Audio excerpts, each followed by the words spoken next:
نظر نہ آ جایا سخت سزا دوں گا. یہاں تو کوئی اچھی خبر لائے گا، چونکہ وہ ہدہد پرندہ جاتا تھا تو خبریں لا کے دیتا تھا، ورنہ سزا دوں گا. اتنی دیر میں ہدہد بھی آ گیا. تو یہ پرندے جو کارکن ہوتے ہیں بڑے سیانے ہوتے ہیں، کبھی بندہ ناراض ہو تو صحیح خبریں لے آتے ہیں. تو صحیح خبر لے کے آ گیا. آتے ہی آ کے بیٹھا تو اس نے حضرت سلیمان علیہ السلام نے کہا کہاں تھے؟ عرض کرنے لگا حضور میں ملک سبا گیا تھا، وہاں ایک عورت حکمرانی کرتی ہے، اس کا نام بلقیس ہے، بہت بڑے تخت پہ بیٹھتی ہے، 80 گز اس کا تخت لمبا ہے، 40 گز چوڑا ہے، اور شاید 80 من کے 80 ٹن اس کا وزن ہے. تو حضور وہ سورج کو پوچھتے ہیں. حضرت سلیمان نے فوراً خط لکھا، فرمایا جا کے اسے میرا خط دے دو کہ یہاں تو کلمہ پڑھ کے ہماری فرما بردار بن جائے، ورنہ تیار ہو جائے. جو اللہ کے غیر کو پوچھتے ہیں ہم ان کے خلاف جنگ کریں گے. وہ جب لے کے گئے نا خط، یہ حدود گیا تو وہ میٹنگ کر رہی تھی، اس کے وزیر مشیر سارے بیٹھے تھے. اس نے جا کے خط پھینک دیا ملکہ بلقیس کی جھولی میں. اس نے خط پڑھا تو ڈر گئی، وزیروں کو بلایا. حضرت سلیمان، قرآن کہتا ہے حضرت سلیمان نے کہا تھا خط پھینک کے نا تو سائڈ پہ ہو کے سننا وہ کیا کہتا. بندوں کے لیے منع ہے، پرندوں کے لیے جائز ہے. بندوں کے لیے منع ہے سائڈ پہ ہو کے سننا. ہاں جس کی جاسوسی کی ڈیوٹی ہو، کفر کی جاسوسی کی، اس بندے کے لیے بھی جائز ہے. تو یہاں ایک تو وہ پرندے تھے، دوسرا کفر کی جاسوسی کر رہے تھے. سائڈ پہ ہو کے سننے لگے تو ملکہ بلقیس کہنے لگی اب کیا کرنا ہے، یہ خط آیا ہے. تو وہ کہنے لگے ہم تیار ہیں، آپ حکم کریں، ہم لڑنے کو تیار ہیں، لڑیں گے. وہ کہنے لگی نہیں تیزی نہ دکھاؤ. قرآن مجید کہتا ہے کہ وہ کہنے لگی جب لڑائیاں ہوتی ہیں تو شہر تباہ ہوتے ہیں، ملک کھنڈر بن جاتے ہیں، لڑائی مسئلے کا حل نہیں ہے. انہوں نے کہا کہ میں نبی ہوں. ایک دفعہ آزما لیتے ہیں کہ نبی ہیں کہ نہیں، معاذ اللہ آزما لیتے ہیں. کہا کیسے؟ کہنے لگی تحفے تائے بیچتے ہیں، اگر مال پر دل للچا گیا تو پھر نبی نہیں بادشاہ ہے، اور اگر مال پر دل للچایا نہ تو پھر اللہ کے کامل بندے. یہ فرق اس نے اس وقت بیان کیا. اس نے 500 کنیزیں، 500 غلام، بڑے شاندار لباس پہنا کے، 500 گھوڑا بڑا تگڑا، اس کے اوپر مال و اسباب رکھ کے تیاری کرا کے حضرت سلیمان کی طرف بھیجا. ہدہد پہلے سے خبر لے کے آ گیا. حضور اس نے یہ پروگرام بنایا ہے. وہ جب آیا سارا کچھ تو حضرت سلیمان دیکھ کے جلال میں آ گئے. فرمانے لگے اسے جا کے کہہ دو تو مجھے کیا تحفے بھیجے گی، میرے رب نے مجھے مالا مال فرمایا ہوا ہے، نے مالا مال کیا میرے مالک نے. جا اسے جا کے کہہ تو کیا تحفے دے گی. جب رب دیتا ہے تو پھر کوئی کمی نہ وہ نہیں چھوڑتا. بندے کیا دے سکتے ہیں؟ بندے تو بیچارے 10 دے کے تو 10 دن ان کی آنکھیں نہیں کھلتی. فرمایا جو اللہ نے جو دیا ہے کیا بات ہے اس کے دینے کی. تو فرمایا اسے کہو یا فرما بردار ہو کے آ جائے یا جنگ کے لیے تیار ہو جائے، ہم اسے اس کے شہر سے ذلیل کر کے نکال دیں گے. اس نے جا کے جب پیغام دیا تو اور ان لوگوں نے بھی آ کے بتایا کہ وہاں تو ہم عجیب منظر دیکھ کے آئے ہیں کہ جانور بھی ہاتھ باندھے کھڑے ہیں، وہاں تو جنات، سرکش جنات کھڑے ہیں. وہ بادشاہ نہیں، وہ نبی ہیں. وہ جو 500 غلام اور 500 کنیزیں گئی تھی، حوال سنایا آ کے. تو ملکہ بلقیس نے پھر خط لکھا کہ میں فرما بردار ہو کے آ رہی ہوں. مانا کیا ہے؟ میں کلمہ پڑھنے کے لیے آ رہی ہوں. تو حضرت سلیمان نے کہا بھئی اب اس طرح کرو، ذرا فرش بچھاؤ. انہوں نے فرش بچھایا اس طرح کا کہ اوپر فرش تھا، نیچے مچھلیاں تیر رہی، لگ رہا تھا دریا ہے. ڈیوٹی لگا دی، جنات نے بچھا دیا. ادھر حضرت سیدنا سلیمان فرمانے لگے اب چونکہ مان کے آ رہی ہے تو اسے اپنی نبوت کی علامتیں بھی دکھانی ہیں. اس نے تخت بڑا شاندار بنوایا تھا، اور خواتین میں جو عادتیں خواتین والی ہوتی ہیں وہ جاتی نہیں. وہ 7 کمروں میں نا پیچھے اپنا تخت رکھ کے تو 7 دروازے بند کر کے آئی. اس زمانے میں ایک رواج تھا، وہ زلیخا نے بھی 7 دروازے مکفل کے ایک رواج تھا. ایک کمرہ، پھر کمرے کے پیچھے کمرہ، پھر اس کے پیچھے کمرہ، پھر اس کے پیچھے کمرہ، اور اس کو بڑے موٹے تالے لگائے جاتے تھے. اور فلسفہ یہ تھا کہ ایک تالا توڑے گا کوئی تو جب تک سپاہی آ جائیں گے، اور اگر اس کے توڑنے تک نہ آئے تو دوسرے کے توڑنے تک آ جائیں گے، اور اس کے توڑنے تک نہ آئے تو 7ویں تک تو آئے جائیں گے. یہ ان لوگوں کا نفسیاتی معاملہ تھا، سوچ تھی. 7 کمروں میں مکفل کر کے نا وہ نکلی. تو حضرت سلیمان علیہ السلام کہنے لگے بھئی مجھے اس کا تخت چاہیے اس کے آنے سے پہلے. اس کے آنے سے اس واقعے کی کیا ضرورت تھی قرآن پاک میں؟ یہ کیا حاجت تھی یہ تخت والی ساری بات قرآن نے کیوں بیان کی؟ پوچھیں آپ اپنے دل سے بھی اور انکار کرنے والے منکرین سے بھی، اس کی کیا ضرورت تھی؟ وہ جو کہتے ہیں جی ولی کی کرامت کی کیا ضرورت ہے، سیدھی سیدھی نماز پڑھو، روزہ رکھو، حج کرو، زکوٰۃ دو، تو پوچھو ان سے ایک سورت نمل کے اندر اس ساری تفصیل کی کیا ضرورت تھی؟ ختم ہو گئی جب وہ کلمہ جو پڑھ رہی ہے تو پھر اس سارے واقعے کو رب کیوں بیان فرماتا ہے؟ حضرت سیدنا سلیمان فرمانے لگے تخت چاہیے، اور چاہیے اس کے آنے سے پہلے۔ قال عفریت من الجن، جنوں میں سے ایک بہت بڑا جن بولا، کہنے لگا حضور آپ کا یہ تخت برخاست ہونے سے پہلے لے آؤں گا۔ یہ جو آپ میٹنگ کر رہے ہیں نا، یا فیصلے ختم، کچھ نے لکھا صبح سے شام تک میٹنگ ہوتی ہے اور اس کو آنے میں پتہ نہیں کتنے دن لگیں گے، تو میں یہ برخاست ہونے سے پہلے، اور کچھ نے کہا دی آپ شرط کیوں لگاتے ہیں کہ صبح سے شام تک ہوتی؟ اس جن نے کہا دی آپ 10 منٹ میں فارغ ہو جائیں، آپ فارغ ہوں گے تو تخت آ جائے گا۔ مفسرین نے لکھا ہے کہ جب قرآن کہتا ہے کہ اس نے کہا کہ آپ کے فارغ ہونے سے پہلے، تو اس کا مطلب ہے کہ جب آپ اٹھیں گے یہ جگہ خالی کر دیں گے تو تخت یہاں کیویں ہزاروں میل کا فاصلہ ہے آ جائے گا، پر ہوائی جہاز پہ کارگو کرا کے، جی DHL کے ذریعے کیسے آئے گا؟ وہ آئے گا تو بس آئے گا۔ تو حضرت سلیمان کی تو بادشاہت تھی نا زمانے پہ، فرمانے لگے نہیں نہیں تو لیٹ ہے،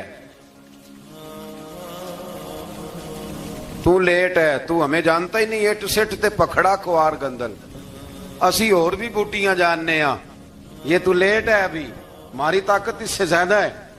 بڑی کمال بات لکھی ہے لکھنے والوں نے۔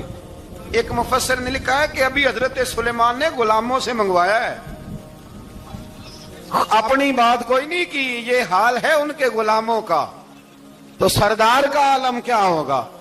حضرت سلیمان کہنے لگے بھی جلدی جائیے۔ قال الذی عنده علم من الکتاب انا آتیک بہ قبل ان یرتد الیک طرفک، تو اٹھا ان میں سے وہ جس کے پاس کتاب میں سے علم تھا،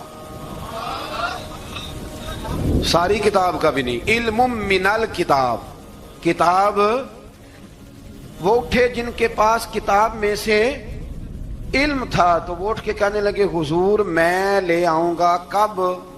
آپ کے آنکھ جھپکنے سے، آنکھ جھپکنے سے، بندہ تھا جن تھا، جن کی تو بات مانی نہیں انہوں نے، کیا کہا؟ آنکھ جھپکنے سے، میں آنکھ جھپکنے سے پہلے لے آؤں گا۔ تو حضرت سلیمان کہنے لگے تو ٹھیک ہے چل لا، پھر لا، پھر آنکھ جھپکنے سے بڑے ہی نہیں، پھر غصہ نہیں آتا ان پہ، پھر غصہ نہیں آتا۔ میرے شیخ کامل، مرشد اکمل، شیخ بحر و بار، حضور غوث پاک جیلانی، حضرت غوث اعظم یوں کر کے شاگردوں کو، مریدوں کو سبق پڑھا رہے تھے، پڑھاتے پڑھاتے ہاتھ آگے کیا، اور جب ہاتھ واپس آیا تو بھیگ گیا تھا سارا۔ تو شاگرد کہنے لگے حضور یہ کیا ہے؟ فرمایا تمہیں نہیں سمجھ آئے گی، چھوڑو تمہارے والی بات نہیں، خاصاں دی گل آما آگے نہیں مناسب کرنی، رہنے دو تم۔ کچھ وقت گزرا تو کچھ لوگ آ گئے، ابھی کلاس ختم نہیں ہوئی تھی، کپڑے بھیگے ہوئے، وہ شاگرد پہلے ہی منتظر تھے، کہا تمہیں کیا ہوا؟ کہنے لگے دریا میں جا رہے تھے، اچانک ہچکولیں آنے لگے، تو ہم نے کوئی کسی بے عمل کا بازو تو نہیں نہ تھاما، ہم غوث اعظم کے ماننے والے ہیں، تو دریا میں کہا یا شیخ عبد القادر جیلانی شیئا للہ، اللہ کے راستے میں مدد کرو۔ تو کہنے لگے بس ایک ہاتھ ہی آیا ہے، اور یوں کشتی کھینچ کے باہر نکالی ہے۔ تو اب وہ شاگرد سارے چپ کر گئے، کہنے لگے جواب کیوں نہیں دیتے؟ انہوں نے کہا تم نے ہاتھ دیکھا ہے پہنچتا ہوا، اور ہم نے ہاتھ دیکھا یہاں سے جاتا ہوا، تم نے پہنچتا ہوا دیکھا ہے، تو ہم نے حضرت بہاؤالحق نقشبند بخاری، ان کی ایک مریدنی تھی، اوپر چبارے پہ کسی نے اس کی عزت پہ ہاتھ ڈالا، چبارے پہ اوپر والی منزل پہ، اس مریدنی نے اپنی عزت بچانے کے لیے چھلانگ لگا دی، جب وہ نیچے گر رہی تھی تو حضرت بہاؤالحق نقشبند بخاری پہنچ گئے، نیچے کوئی ایسا بندوبست کر دیا, کوئی چارپائی بچھا دی, کوئی ایسا جس پہ وہ آ کے آرام سے گری اور بچ گئی. حضرت صاحب کی طرف دیکھ کے کہنے لگی حضور آپ کب آئے؟ فرمانے لگے پتر جب تو چبارے سے چلی تھی تب میں بخارے سے چلا تھا. جب تو چبارے سے چلی تھی نا تب میں بخارے سے چلا تھا, اور تیرے نیچے آنے تک میں بھی پہنچ گیا ہوں. میں بھی مالی دا کم راکھی کرنا, پل کچے ہون یا پکے, اے پیر مریداں دے سر تے ہی رہندا ہے. اے جھوٹے ہون یا سچے, یہ پکی غلامی کریں یا کچی کریں, پیر کی بھی مجبوری ہوتی ہے. کیا کریں, پیر مریداں دے سر تے ہی رہندا ہے. اے جھوٹے ہون یا سچے, کیا کیا جا سکتا ہے. لیکن نا نافرمان بیٹے کا بھی تو جائیداد میں حصہ ہوتا ہے نا. نافرمان بھی ہو تو جائیداد میں حصہ, تو چلو باپ ناراض رہے گا تو اللہ ناراض رہے گا, بات الگ ہے, پر جائیداد کا حقدار تو ہے نا, چاہے نافرمان ہی ہے. پیر مریداں دے سر تے ہی رہندا ہے. اے جھوٹے ہون یا. پھر وہ تخت آ گیا, حضرت سلیمان سے پوچھا یہ کیا ہے؟ قال ھذا من فضل ربی. فرمانے لگے کچھ بھی نہیں. حضرت سلیمان کہنے لگے یہ میرے رب کا فضل ہے. شاید سب مفسرین نے بڑی بڑی باتیں کی ہوں, پر یہاں ایک قاضی ثناء اللہ پانی پتی رحمت اللہ علیہ کا فقرہ میں پڑھ رہا تھا, بڑا مزہ آ رہا تھا. قاضی صاحب فرمانے لگے اس آیت پہ, قاضی صاحب کہتے ہیں جن پر نرا فضل تھا, ھذا من فضل ربی, نرا فضل. فرمایا ان کی تو اتنی طاقت ہے کہ وہ ہزاروں میل دور سے 80 گز لمبا 80 گز چوڑا تخت آنکھ جھپکنے سے پہلے لے آتے ہیں, اور جن کے بارے میں اللہ فرماتے ہیں بشر المؤمنین بان لہم من اللہ فضلا کبیرا. فرمایا محبوب اپنے غلاموں کو خوشخبری دے دیں, باقیوں پہ نرا فضل تھا, ان پر تو فضل کبیر ہے, ان پر تو بڑا ہی فضل ہے اللہ کا. تو فرمایا جن پر فضل کبیر ہو, ایک نہیں, اس پر میں بڑے دلائل دے سکتا ہوں. کرامات اولیاء پر میں بڑے ہی دلائل دے سکتا ہوں, بڑے. غوث اعظم رضی اللہ تعالیٰ عنہ کے بعد بادشاہ آیا تو کہنے لگا پیر تب مانوں گا جب سیب کھلائیں گے. سیب کا موسم ہی نہیں تھا. تو حضرت صاحب آتے ہی اسے کہنے لگے اب تو میری ولایت کو سیبوں پہ تو نہ تول, اب سیب کھلائے تو ولی یا نہ کھلائے تو ولی کوئی نہیں, یہ تو اب میری ولایت کو سیبوں پہ تو نہ تول. تو حضرت صاحب نے یوں ہاتھ اٹھایا تو اللہ نے 2 سیب عطا فرمائے. تو وہاں جملہ ہے حضور غوث اعظم کا, فرمانے لگے اگر اللہ حضرت مریم سلام اللہ جو بنی اسرائیل کی ولیہ ہیں, ولی ہے نا, وہ نبی تو نہیں نا, عورت نبی نہیں ہو سکتی. فرمایا اگر اللہ انہیں بغیر موسم کے پھل دے سکتا ہے, میں تو محمد عربی کا نوکر ہوں. فرمایا اب نہ 2 سیب آئے تھے, تو وہ کہنے لگا میرے تو دل میں ایک سیب تھا نا. تو حضور غوث اعظم نے نا ایک سیب مجھے دیا, ایک میں نے کھایا تو ایک غوث پاک کھانے لگے. کہتے ہیں میں نے منہ میں رکھا, ذرا ترش تھا, تو میرے چہرے کا وہ رنگ دیکھ کے نا, اثر دیکھ کے کہ تلخی محسوس, تو غوث اعظم کہنے لگے میرے والا کھا. ایک انہوں نے کاٹ کے ٹکڑا دیا, کہتے کھایا تو بڑا میٹھا تھا. تو میں نے کہا حضور آئے تو دونوں ہی غیب سے, آپ کے والا میٹھا ہے میرے والا کڑوا ہے. تو آپ فرمانے لگے آئے تو دونوں غیب سے تھے, پر ایک کو ذرا ظالم کے ہاتھ لگ گئے ہیں نا, اس کو تنبیہ بھی کر دی کہ ظلم سے باز آ جا, تنبیہ بھی کر دی. پر میں ہاتھ ظالم کے لگے اس لیے ترش ہو گیا, سیانا بن. ایک نہیں 20 درجنوں, لیکن پتہ نہیں کیوں لوگ اڑ گئے, پتہ نہیں کیوں کڑ کے آ گئے. کرامت اولیاء کے معاملے میں بالکل, اور پھر کسی حدیث میں یہ نہیں آیا کہ اس زمانے میں ولی ہوں گے تو اس زمانے میں ولی نہیں ہوں گے. حضور نے فرمایا میری امت کبھی گمراہی پر جمع نہیں ہوگی. اقبال کہتے ہیں اولیاء کیا ہوتے ہیں, اولیاء کیا ہیں, جواسیس القلوب. اقبال کہتا ہے ولی کا بہت بڑا ولی تم نے دیکھنا ہو تو اسے دیکھو جو تیرے دل کا جاسوس ہے. چلو یہ مشکل بات ہے, میں نہیں چھیڑتا, لیکن جو تیرے وہ جاسوسی کرتا ہے, پر کرتا ہے تیرے دل کی, وہ تیرے دل کا جاسوس ہوتا ہے ولی. اور اس پر حضور کی حدیث ہے, فرمایا اس کی فراست قلبی سے ڈر, یہ اللہ کے نور سے دیکھتا ہے, ڈر اس کی فراست قلبی سے. اللہ توفیق عطا فرمائے. 12 اس ولی کا نام تھا آصف بن برخیہ. آصف بن برخیہ جی حضرت سلیمان کے وزیر تھے. وہ آئی ملکہ بلقیس, اور جب وہ آئی نا تو اس نے دیکھا کہ یہ تو آگے سامنے حضرت سلیمان بیٹھے ہیں, اور جو رستہ ہے نا درمیان میں وہ فرش ہے کہ دریا ہے, سمجھ نہیں آ رہی. تو اس نے نا اپنا یوں کر کے اوپر کپڑا اٹھانا شروع کر دیا کہ نیچے پانی ہے. تو حضرت سلیمان کہنے لگے چلتی آ, نیچے کچھ بھی نہیں. اس نے پیر رکھا، نیچے مچھلیاں بھی تیرتی جا رہی تھیں. حضرت سلیمان علیہ السلام، آج بھی اللہ نے توفیق دی ہے نا، لوگوں نے اس طرح کی تعمیرات بعد میں کی ہیں، لیکن اس کے موجد، اس کے پہلے بنانے والے حضرت سلیمان ہیں اللہ کی دی ہوئی توفیق سے. تو وہ ملکہ آپ کے پاس آئی، پھر وہ آپ کی فرما بردار ہو گئی. اور بعد مفسرین نے یہ لکھا ہے کہ اس نے جب کلمہ پڑھا تو پھر اس کا نکاح بھی حضرت سلیمان سے ہوا. حضرت سیدنا لقمان اپنے بیٹے کو نصیحت کرتے ہیں، اور قرآن مجید نے سورہ لقمان کے اندر آپ کی ان نصیحتوں کا ذکر فرمایا ہے. اللہ کریم نے ارشاد فرمایا کہ حضرت لقمان، ان کی جو بات انہوں نے اپنے بیٹے کے ساتھ کی، فرمایا وَلَا تُصَعِّرْ خَدَّكَ لِلنَّاسِ، اے میرے بیٹے لوگوں کے ساتھ اپنے رخ کو نہ پھیرا کر، غرور کے ساتھ اپنے لب و لہجے کو پھیر نہ لیا کر لوگوں کی طرف سے. اور وَلَا تَمْشِي فِي الْأَرْضِ مَرَحًا، اور زمین پر اکڑ اکڑ کے نہ چلا کر. تکبر کے ساتھ اپنے لب و لہجے کو لوگوں سے پھیر نہ لیا کر، اور زمین پر اکڑ کے بھی نہ چلا کر. جناب لقمان اپنے بیٹے کو نصیحت فرما رہے ہیں، اور اللہ نے اس کا ذکر قرآن مجید میں فرمایا ہے. اسلام ہماری تربیت کرتا ہے ہر موقع پر، اور ہمیں اسباق پڑھاتا ہے زندگی ساری گزارنے کے لیے. انسان کی بات کا دوسرے پر بڑا اثر ہوتا ہے، لیکن اس کی بات کے ساتھ ساتھ اس کے لہجے کا بھی بڑا اثر ہوتا ہے. کھانے کا بھی بڑا اثر ہے، لیکن کھانا آپ کس برتن میں رکھ کے دے رہے ہیں اس کا بھی بڑا اثر ہے. آپ نے کھانا کس طرح سجایا ہے، کس جگہ کسی کو بٹھایا ہے، اس کا بھی بہت زیادہ اثر ہے. اسلام یہ کہتا ہے کہ آپ کا جو لب و لہجہ ہے وہ ہمیشہ اچھے اخلاق والا ہونا چاہیے.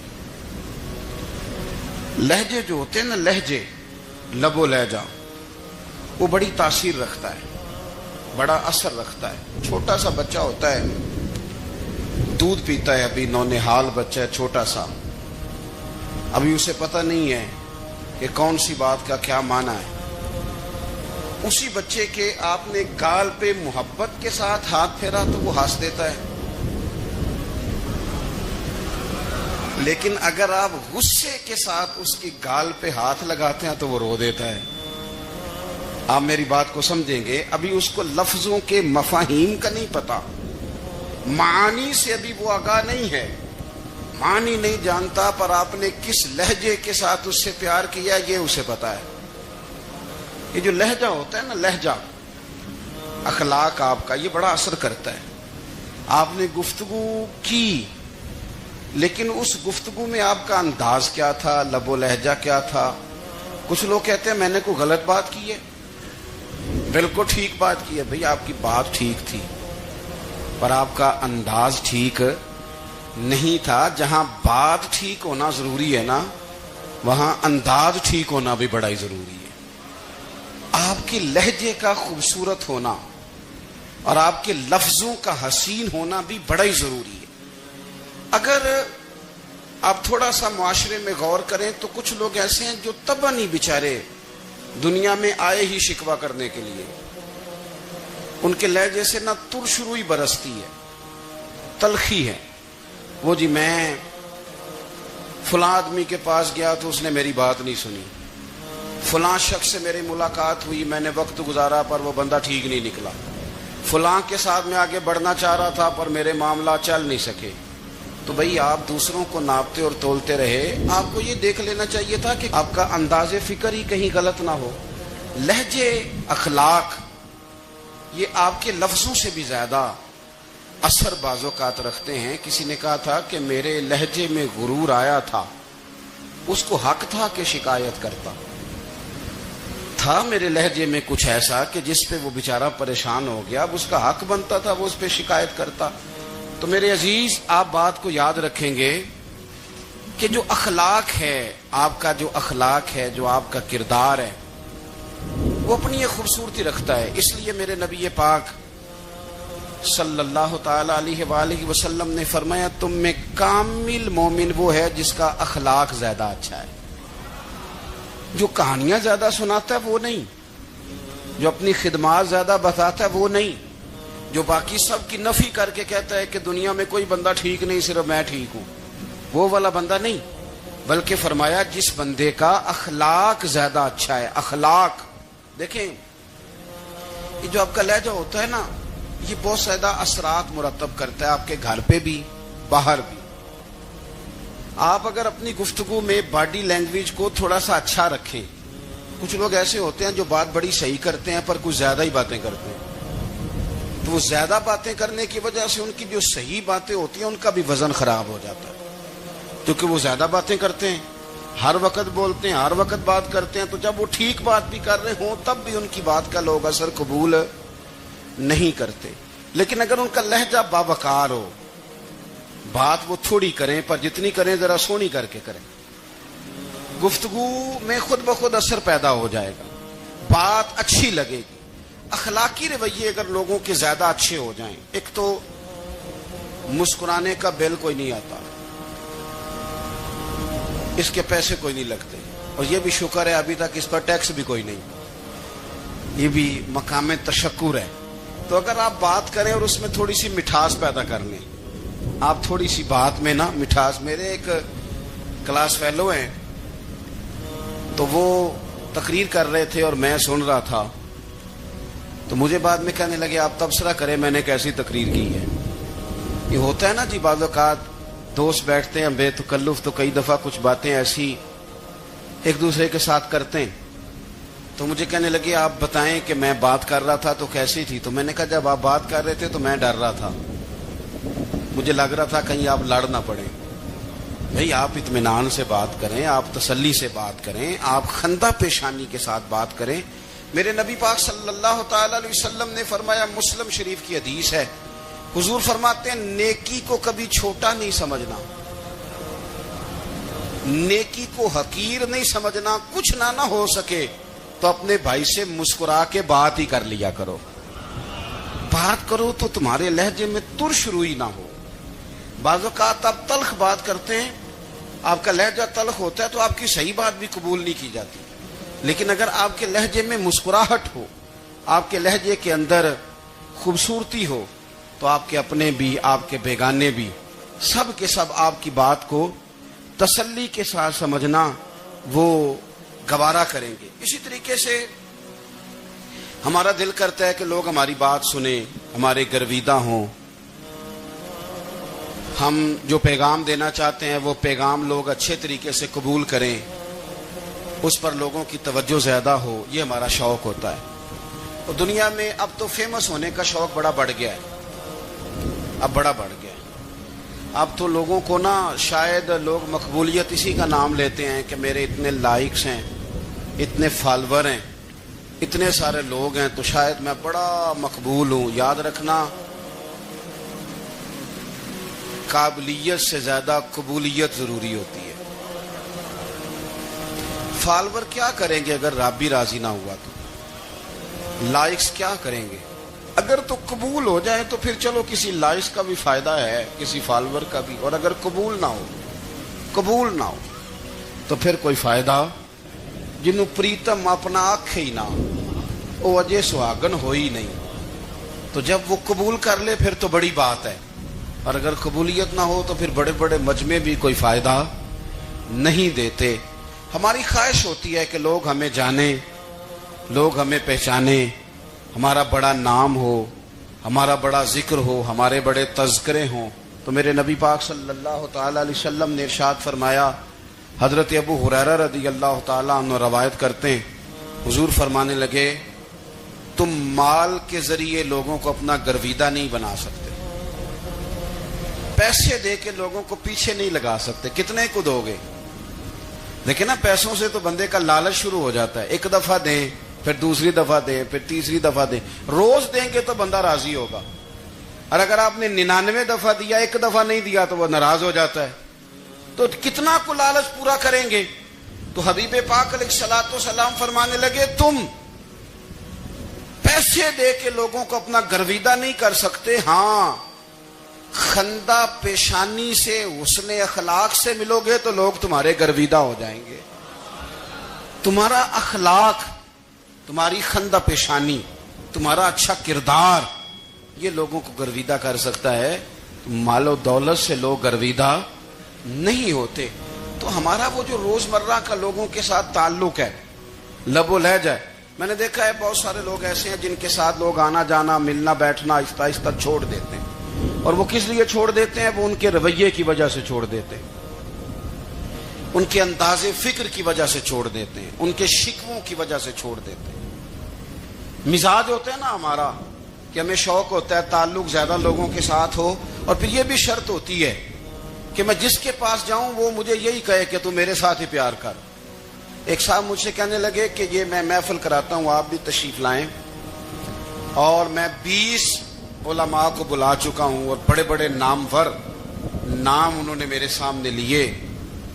میں نے ان سے پوچھا کہ جو نام آپ نے لیے ہیں اور آپ کی تصویریں بھی ساتھ ہیں، میں الحمدللہ تسلیم کر گیا ہوں آپ کی بات کو، لیکن سوال میرا یہ تھا کہ کیا آپ نماز بھی پڑھتے ہیں؟ 21 علماء کو آپ نے بلایا یا 20 کو بلایا اور بڑے بڑوں کو بلایا، اور مجھے بھی آپ دعوت پیش کر رہے ہیں، تو نمازی بھی آپ ہیں، نمازی بھی ہیں. کہنے لگے آپ دعا کریں میں نماز پڑھنا شروع کر دوں. میں نے ان سے کہا خدا کے بندے، اب اگر تو کسی اور کو بتائے گا کہ 20 اتنے بڑے لوگوں سے میرا تعلق کر پڑتا میں نماز بھی نہیں، تو لوگ کیا سوچیں گے کہ 21 مولوی مل کے بھی ایک بندے کو نمازی نہیں بنا سکے. تو آپ اپنے لب و لہجے سے صرف باتوں سے گرویدہ کسی کو کر لیں گے. آپ یہ دیکھیں کہ اخلاق کس طرح کا ہے، لہجہ کس طرح کا ہے، آپ کی بات کرنے کا انداز کتنا حسین ہے، اس لفظ کے اندر حسن کتنا زیادہ ہے. نبی پاک صلی اللہ علیہ وسلم بھی تبلیغ فرماتے، ہم بھی تبلیغ کرتے ہیں. میں اور آپ جب تبلیغ کرتے ہیں تو اس تبلیغ کے اندر شکوہ ہوتا ہے اور تنقید ہوتی ہے، اور بعض جگہ میں نے یہ بھی دیکھا ہے کہ طنز ہوتا ہے. طنز، ہم دوسرے کو دین کی دعوت رہے ہیں، لیکن ہمارے لب و لہجے سے طنز اور ترش روئی چھلکتی ہے. تو دولت کے پیچھے لگ گیا ہے، تو بالکل جاہل ہے، تو بالکل تیرے خاندان میں سے بھی کوئی نہیں ادھر آتا. آپ طنز کر رہے ہیں، آپ دعوت دین نہیں دے رہے. دعوت دین تو گلدستے میں رکھ کے پیش کی جاتی ہے، اس کی تو ایک خوبصورتی ہے، اس کا تو ایک حسن ہے، اس کی تو اپنی ایک جاذبیت ہے، اس کی اپنی ایک نورانیت ہے. صحابہ کرام علیہم رضوان فرماتے ہیں کہ حضرت سعد بن معاذ رضی اللہ تعالیٰ عنہ کا جنازہ تھا. اللہ کے پیارے محبوب صلی اللہ تعالیٰ علیہ وسلم نے جنازے کی امامت فرمائی، اور جنازے کی امامت کے بعد ابھی نہ قبر کے تیار ہونے میں کچھ ٹائم باقی تھا، تو حضور زمین پہ تشریف فرما ہوئے. لوگ قبر کی تیاری میں ہیں. بعض اوقات ہوتا ہے نا ابھی قبر نہیں تیار ہوئی، تو کہتے ہیں کہ لکڑی کے ساتھ حضور نے زمین کریدنی شروع کر دی، اور دیر تک حضور نے چہرہ نور کو زمین کی طرف جھکائے رکھا، گویا زمین شرف دیدار حاصل کرتی رہی. دیر تک چہرہ نور جھکا رہا زمین کی جانب، حضور نے رخ نور کو پھیر لیا. صحابہ کہتے ہیں کہ ہم نہ بڑے، جب حضور ہمارے قریب ہوتے تھے تو ہمارا خیال ہوتا تھا کہ رحمت کی برکھا ہے، اپنے اپنے حصے کا کرم اڈیل لے اپنے اوپر. فرماتے ہیں منتظر تھے کہ حضور کب ہماری طرف رخ انور پھیریں اور ہم کریم سے کوئی بات سن سکیں. ارشاد فرماتے ہیں کہ ہم بڑے شدید منتظر تھے. دیر کے بعد نبی پاک علیہ الصلوۃ والسلام نے چہرہ انور اٹھایا، دیر کے بعد چہرہ انور اٹھایا. یہ دیکھیں تبلیغ ہو رہی ہے، اور جب حضور نے چہرہ انور اٹھایا تو آنکھوں میں آنسو تھے،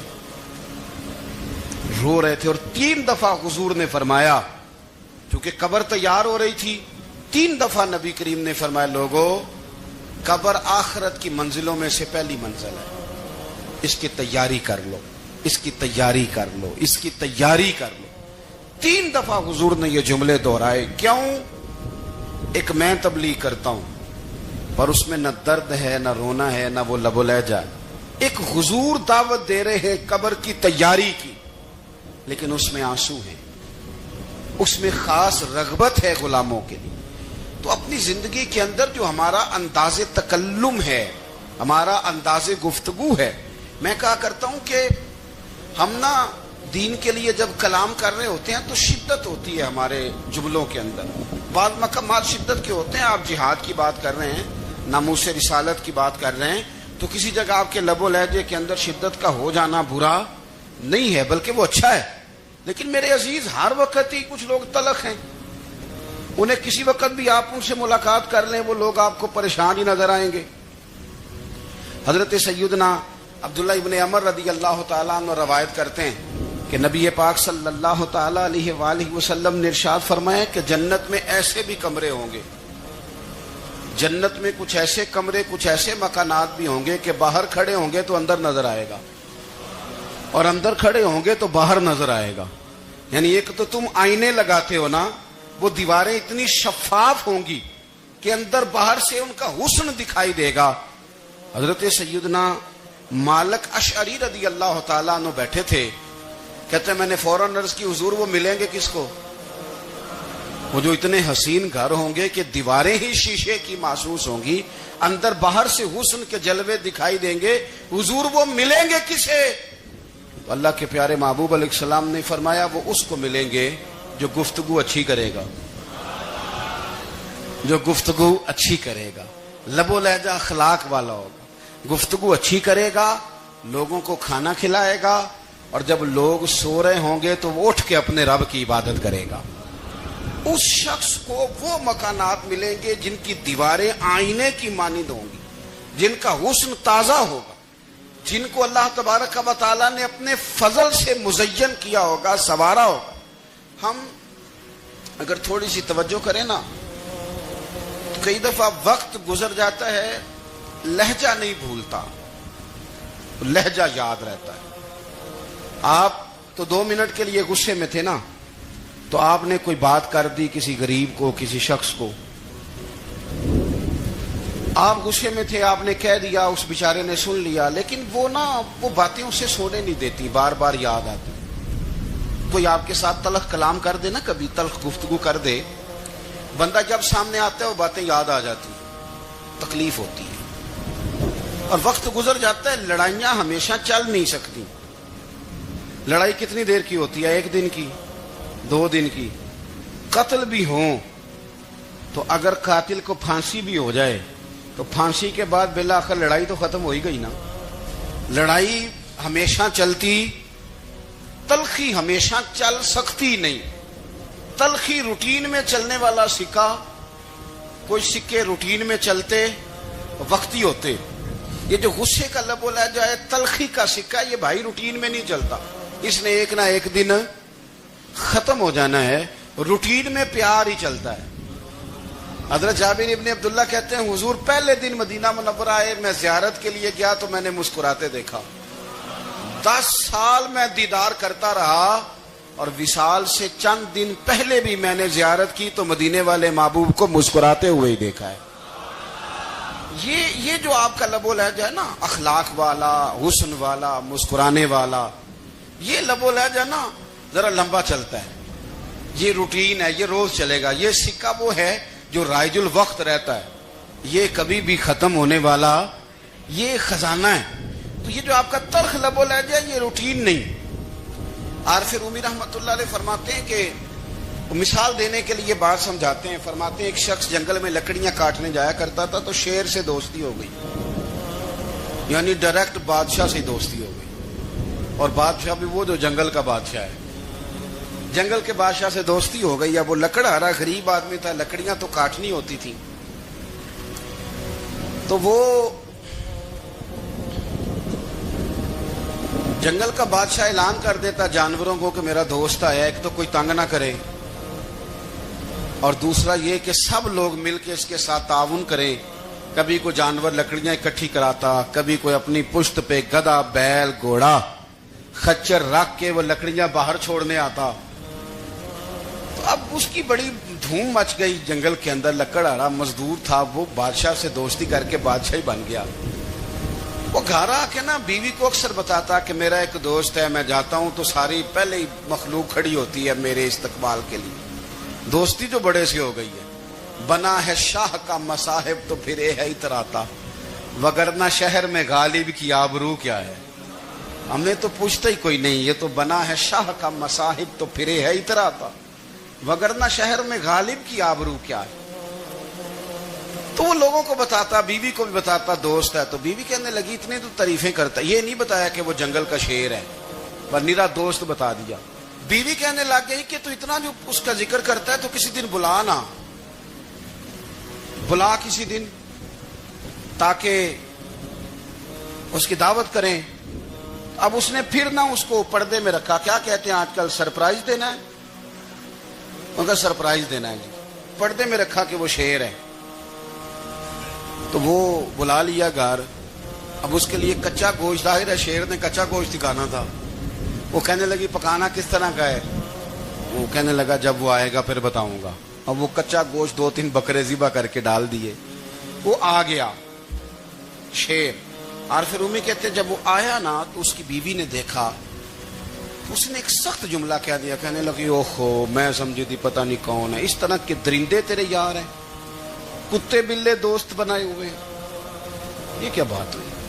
خیر وہ شیر نے سن لیا، گوشت کھایا، وہ چلا گیا۔ اگلے دن لکڑ آ رہا، لکڑیاں کاٹنے گیا تو شیر نے ملاقات کرتے ہی لکڑ آرے سے کہا کہ یہ نا کلاڑی اٹھا اور میری پشت پہ نا ایک زخم کر دے۔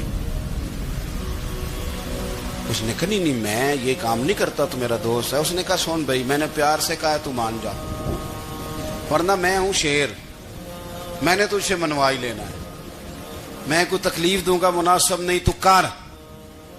اس نے کلاڑی اٹھائی اور اس کی پشت پہ ایک زور سے زخم لگا دیا، خون بہنے لگا۔ اس نے کہا تو نے آج کے بعد آنا ہے، لکڑیاں کاٹنی ہے، تجھے کوئی کچھ نہیں کہے گا، بس یہ ایک حکمت تھی جو میں نے کیا ہے۔ قصہ مختصر، وہ آتا رہا، لکڑیاں ملتی رہیں، خدمت بھی ہوتی رہی، 6-8 ماہ گزر گئے۔ ایک دن شیر اس سے کہنے لگا یہ میرے ذرا بال اٹھا کے دیکھ، وہ جو تو نے زخم لگایا تھا وہ کہاں پہ ہے؟ اس نے وہ بال اٹھا کے دیکھا تو زخم ملا ہی نہیں، کئی جگہ پہ ٹٹولا کا، یار یہاں تھا یہاں تھا یہاں تھا۔ شیر نے پھر کیا کمال ہی جملہ کہا، اس نے کہا کہ وہ جو کلاڑی کا زخم تو نے لگایا تھا نا وہ مکمل ہو گیا، لیکن تیری بیوی کا جو لہجہ تھا اور اس کی جو تلخی تھی وہ آج تک میرے ذہن میں موجود ہے، وہ ابھی بھی مجھے تکلیف دیتی ہے۔ تو بات سوچتا ہوں مجھے اس نے درندہ کہا، اس نے میرے بارے میں اتنے کچے اور کمزور اور سخت جملے کہے، تو وہ بات مجھے بھولتی، وہ آج بھی میرے ذہن میں اسی طرح گونجتی ہے۔ تلخ جملے جو اس نے کہے اور خوفناک جو انداز اس نے اختیار کیا، وہ بات مجھے کبھی بھی بھولتی۔ تو آپ کے لفظ لوگوں کو بھول جاتے ہیں پر لہجہ یاد رہتا ہے، اگر ہم اپنے لہجے پر تھوڑی توجہ ہی کر لیں۔ کچھ لوگ کہتے ہیں جی میرا جی روٹین ہی یہ ہے بات کرنے کی، تو یہ یاد رکھنا کسی وقت ایسا بھی ہوتا ہے کہ شیر کو سوا شیر مل جاتا ہے۔ درویش دلی کے مرید تھے، ایک تھا تو 6 بیٹیاں تھیں،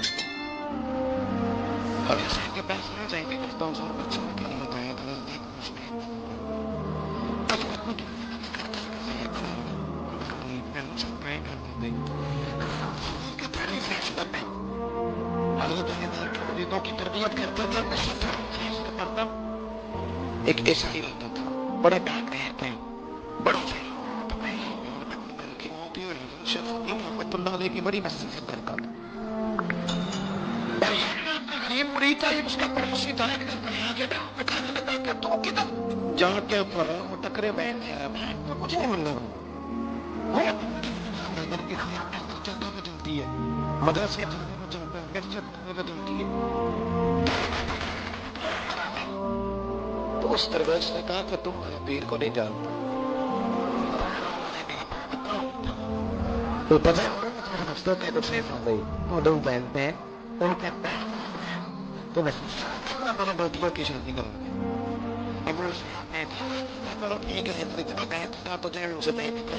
کہ 6 سال بدلتے ہمارا جانور چاہے 6 سے کھیتی کرے میں 6 بہن بنائی کرتا ہوں، وہ میرا صحت ہے 6 سے میرا جانور کو چہرے نہیں رکھتا ایڈویس میں سے لے کے، اب تو میں بنا دیتے